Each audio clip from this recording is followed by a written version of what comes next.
ఆంధ్రప్రదేశ్ భవిష్యత్తు ఏంటి? ప్రస్తుతం కూటమి ఏడాది పాలన అద్భుతంగా చేసేసాం. సుపరిపాలన విషయంలో తొలి అడుగు పడిపోయింది.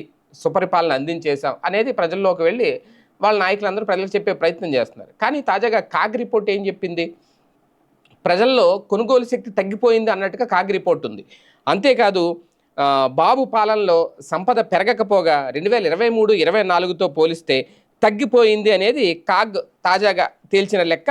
అంటే ప్రధానంగా 2023-24 ఏప్రిల్ నుంచి జూన్ వరకు, 2025-26 ఏప్రిల్ నుంచి జూన్ వరకు బడ్జెట్కి సంబంధించి కాగ్ లెక్కలు చూసుకుంటే రెవెన్యూ రాబడులు, అలాగే అమ్మకం పన్ను ఆదాయం, పన్నేతర ఆదాయం, కేంద్ర గ్రాంట్లు, సామాజిక రంగ వ్యయం ఎందులో చూసినా సరే అప్పటితో పోల్చుకుంటే ఇప్పుడు భారీగా తగ్గిపోయింది అనే లెక్క అయితే తెర మీదకి వచ్చింది. దీంతో రాష్ట్ర ఆర్థిక వ్యవస్థ క్రమక్రమంగా క్షీణించిపోతుంది, బక్కచిక్కిపోతుంది అనే అంశాన్ని వైసీపీ లేవనెత్తుంది. కారణం ఏంటంటే ప్రజల్లో కొనుగోలు శక్తి లేకపోవడం.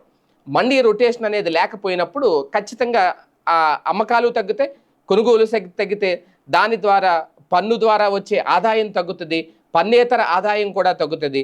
దాంతో వృద్ధి రేట్ అనేది క్రమంగా బలహీనపడిపోయే అవకాశం అయితే ఉంటుంది. ఇప్పుడు ఇదే అంశాన్ని కాగ్ చెప్పుకొచ్చింది. రాష్ట్ర రెవెన్యూ రాబడులు 2023-24 తొలి త్రైమాసికంతో పోలిస్తే 2025-26 తొలి త్రైమాసికంలో తగ్గిపోయాయి. అంటే చంద్రబాబు గారి ప్రభుత్వం వచ్చిన తర్వాత నాటి నుంచి రాష్ట్ర సంపద తిరోగమనంలో పయనిస్తోంది. అమ్మకం పన్ను రాబడితో పాటు పన్నేతర ఆదాయం కూడా తగ్గుతుందే తప్ప పెరగట్లేదట. ఇందుకు కాగ్ గణాంకాలు తార్కాణంగా నిలుస్తున్నాయి అనేది వీళ్ళు చెప్తున్న లెక్క. వాస్తవానికి ఈ ప్రతిదానికి సంక్షేమంతో లింక్ ఉంటుంది. పేద ప్రజలు కానీ, మధ్యతరగతి ప్రజలు కానీ వాళ్ళు అమ్మకాలు పెంచినప్పుడే ఖచ్చితంగా వ్యాపారాలు జరుగుతాయి. కొనుగోలు శక్తి వాళ్ళలో ఉన్నప్పుడు అమ్మకాలు పెరుగుతాయి. అమ్మకాలు పెరిగినప్పుడు ఖచ్చితంగా దాని మీద వచ్చే పన్ను రూపంలో వచ్చే ఆదాయం పెరుగుతుంది, రాబడి పెరుగుతుంది. అమ్మకాలు అనేది తగ్గినప్పుడు, ప్రజల్లో కొనుగోలు శక్తి అనేది లేనప్పుడు ఖచ్చితంగా పన్నులు అయితే తగ్గిపోతాయి, ఆదాయం అయితే తగ్గిపోద్ది. కానీ వీళ్ళు చెప్తున్నది ఏంటి? టీడీపీకి సంబంధించిన పత్రికలు కానీ, టీడీపీ కానీ మద్యం మీద భారీగా ఆదాయం వస్తుంది. జగన్తో పోలిస్తే మొదటి ఏడాది మద్యం మీద భారీగా ఆదాయం వచ్చింది, భారీగా పెరిగింది.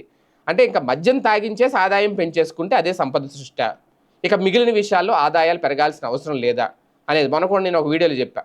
మద్యం రేటు తగ్గించాం, రేటు తగ్గించడం వల్ల ఎక్కువ మంది తాగుతున్నారు, మంచి బ్రాండ్లు అందిస్తున్నాం, నాణ్యతతో కూడిన మద్యం అందిస్తున్నాం, రేట్లు తగ్గిస్తున్నాం, దాంతో ఎక్కువ మంది తాగుతున్నారు, రాష్ట్రానికి ఎక్కువ రాబడి వస్తుంది అంటున్నారు. అది మందుబాబుల వరకు ఓకే.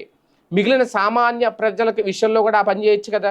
కూరగాయల రేట్లు తగ్గించండి, పెట్రోల్ రేట్లు తగ్గించండి, నిత్యావసర వస్తువుల రేట్లు తగ్గించండి, పండ్ల ధరలు తగ్గించండి.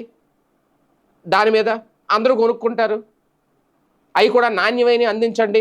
బియ్యం రేటు తగ్గించండి, మార్కెట్లో అన్నీ తగ్గించేస్తే ఇప్పుడు మందుకి ఎలా తగ్గించి మందు బాబుల్ని హ్యాపీ చేశారో మిగిలిన మందు అలవాటు లేని వాళ్ళు ఉంటారు.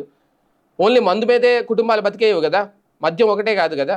మిగిలినవి కూడా రేట్లు తగ్గించండి, అప్పుడు అన్నీ పెరుగుతాయి.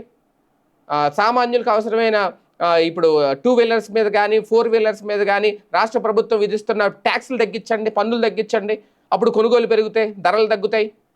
అవి చేయరు. మద్యం ధర తగ్గించేసాం, మద్యం ఎక్కువ తాగేస్తున్నారో రాబడి వచ్చేస్తుంది. అది ఆరోగ్యకరమా హానికరమా? ఇది ఆరోగ్యకరమా హానికరమా?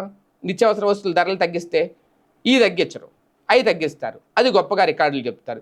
ఏదేమైనా సంక్షేమ ఫలాలు అందకపోవడం వల్ల ఈసారి గతంతో జగన్మోహన్ రెడ్డి గారి టైంతో పోలిస్తే అందకపోవడం వల్ల మనీ రొటేషన్ అనేది జరగట్లేదు, చేతిలో ఎవరి దగ్గర డబ్బులు ఉండట్లేదు అనేది. దాంతో ఫైనల్గా కొనుగోలు శక్తి లేక అమ్మకాలు తగ్గి రాష్ట్ర ఆదాయం తగ్గింది, రాబడి తగ్గింది అనేది కాగ్ నివేదిక యొక్క సారాంశం.